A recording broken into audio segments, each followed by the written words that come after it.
Bangkitlah, pemuda untuk masa depan Indonesia. Portugis menjajah Indonesia selama 85 tahun.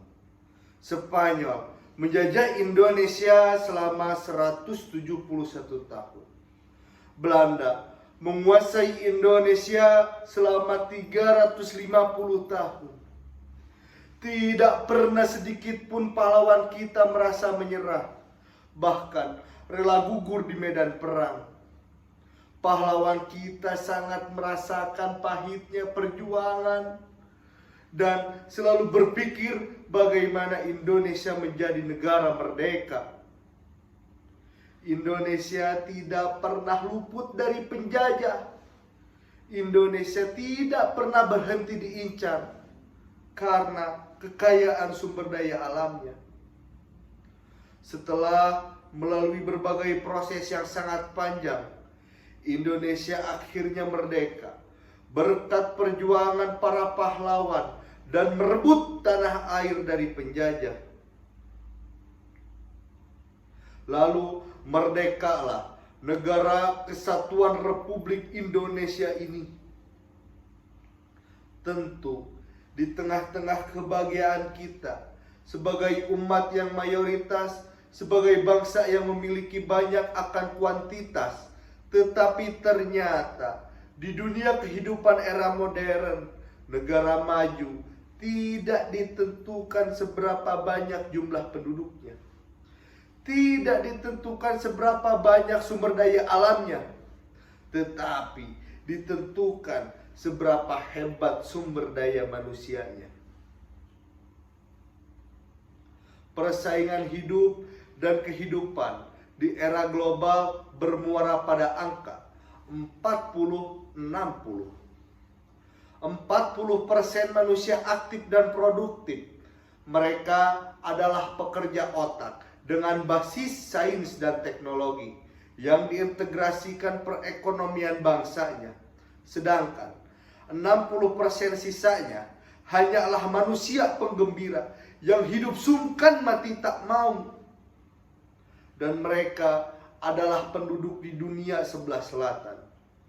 Model angka 40-60 ini menuju pada angka 20-80. 20% manusia aktif, 80% manusia penggembira, dan mereka adalah yang berada di dunia sebelah selatan. Sangat boleh jadi bangsa kita penyumbang angka 20-80 tadi. Fakta ini menunjukkan bahwa bangsa kita masih menghadapi persoalan serius, yaitu persoalan rendahnya kualitas sumber daya manusia. Apa yang harus kita lakukan? Apa yang harus kita antisipasi? Apa yang harus kita galakan? Jawabannya adalah meningkatkan kualitas sumber daya manusia dengan basis ilmu dan basis amal. Karena Rasulullah sangat membedakan antara orang berilmu dan orang tidak berilmu. Kafadil qamar ala syairil kawakib. Perumpamaan orang berilmu dan orang tidak berilmu bagaikan laksana rembulan yang mampu mengalahkan jutaan kemilau bintang di angkasa luar. Sehingga di dunia pendidikan bukan hanya dituntut untuk mencerdaskan orang, bukan hanya dituntut untuk memantapkan mentalnya, tetapi menciptakan orang-orang yang mampu bekerja sesuai keilmuan dan skillnya masing-masing. Oleh karena itu, pemuda sebagai wajah suatu bangsa. Kekuatan sebuah bangsa terletak di tangan para pemudanya. Karena pemudalah yang akan menunjukkan wajah kehormatan suatu bangsa dalam segala konteks kehidupan. Pemuda bagaikan siang hari, waktu panas-panasnya, waktu terik-teriknya. Ayolah pemuda, kepalkan tangan kita bersatu untuk membangun negara Indonesia dan hantamlah segala tirani yang ada di hadapan kita.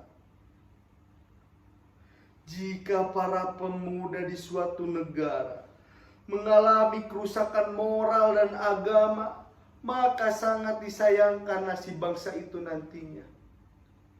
Sebagai umat yang mayoritas, sebagai negara minoritas, sebagai bangsa yang memiliki banyak akan kuantitas, tetapi ternyata di dunia ini tidak dilihat dari itu. Maka dari itu kita tidak boleh kalah oleh Korea yang kompesionis Taois. Kita tidak boleh kalah oleh Jepang yang Buddhis Taois. Kita tidak boleh kalah oleh Amerika yang ateis. Merdeka!